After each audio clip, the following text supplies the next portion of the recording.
बिस्मिल्लाहिर्रहमानिर्रहीम। अस्सलामु अलैकुम नाज़रीन, आप देख रहे हैं हमारा यूट्यूब चैनल तिब्बे अल शफ़ा टीवी।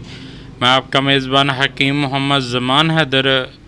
नाज़रीन, आज बहुत नायाब टोटका देने जा रहा हूँ। ये नुस्खा नहीं टोटका है, लेकिन नुस्खे से ज़्यादा काम करेगा। ये है दिल की धड़कन के लिए।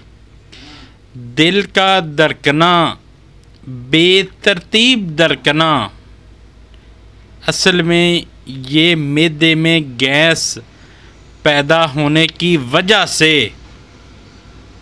ये दिल तेज़ तेज़ धड़कता है।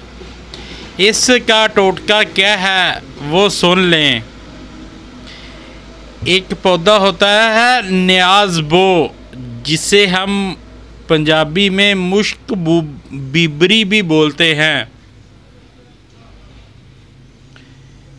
इसके 7 से 10 पत्ते साफ़ कर लें, उनको धो लें और रोज़ाना चबा कर खाएं।